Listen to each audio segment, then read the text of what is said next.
علم کے ذریعے سے انسان کی تعمیر اور ترقی ہوتی ہے۔ دنیا کی یہ جتنی بھی رنگینی آپ کو نظر آ رہی ہے، یہ جتنی بھی ترقی ہے دنیا کی، کتنی بڑی اور عظیم ترقی ہے کہ انسان نے اڑنا سیکھ لیا ہے۔ انسان نے اڑنا سیکھ لیا، نہیں سیکھ لیا، یہاں سے اڑتا ہے اور امریکہ تک چلا جاتا ہے۔ کتنی بڑی ترقی ہے۔ انسان نے اپنی آواز کو پہنچانا سیکھ لیا ہے۔ امریکہ سے ایک چھوٹے سے آلے کے ذریعے سے آپ کو آواز بھی پہنچا دیتا ہے، تصویر بھی پہنچا دیتا ہے کہ نہیں ہے؟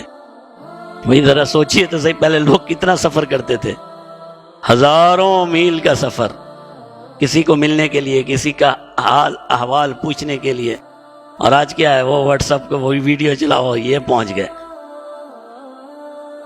جتنی بھی انسان نے ترقی کی ہے، چاہے وہ دنیاوی اعتبار سے ہے، جسمانی اعتبار سے ہے، اس دنیا کی رنگینی کے اعتبار سے ہے، وہ ترقی بھی علم کی وجہ سے ہوئی ہے۔ اور جب بھی انسان نے روحانی ترقی کی ہے اور اخروی ترقی کی ہے، وہ بھی علم کی وجہ سے۔ یہ تو آپ کے ذرائع ہیں نا، کہ آپ نے موبائل اٹھایا اور امریکہ میں اپنے دوست سے بات کر لی، یہ دنیاوی ترقی ہے۔ دنیاوی ترقی ہے کہ نہیں ہے؟ اور ایک ترقی روحانی ترقی ہے، اخروی ترقی ہے۔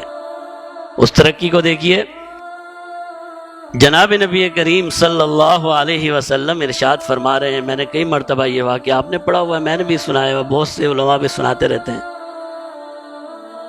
جب معراج کے دن تشریف لے گئے تو آسمانوں پر آپ کے آگے کسی کے چلنے کی آواز آئی، یاد ہے نا واقعہ؟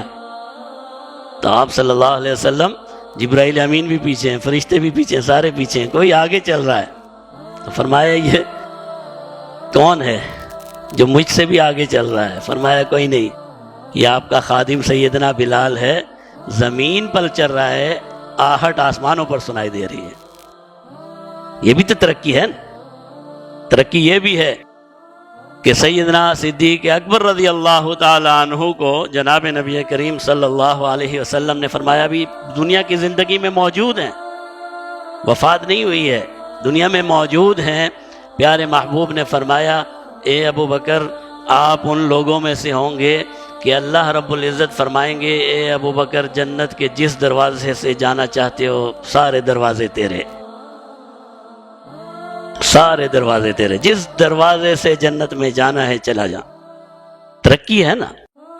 انسان کی دنیاوی ترقی بھی علم کی وجہ سے ہے، انسان کی دنیا بھی علم کی وجہ سے ہے، اور انسان کا دین بھی علم کی وجہ سے ہے۔ یہ الگ بحث ہے کہ اصلی علم تو پھر وہی ہے جو انسان کو اللہ اور اس کے رسول صلی اللہ علیہ وسلم سے ملاتا ہے۔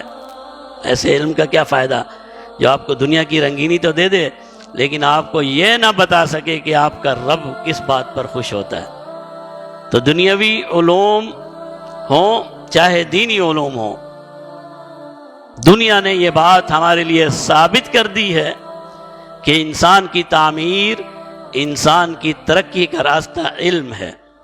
علم کے علاوہ کوئی دوسرا راستہ آپ کے پاس نہیں ہے۔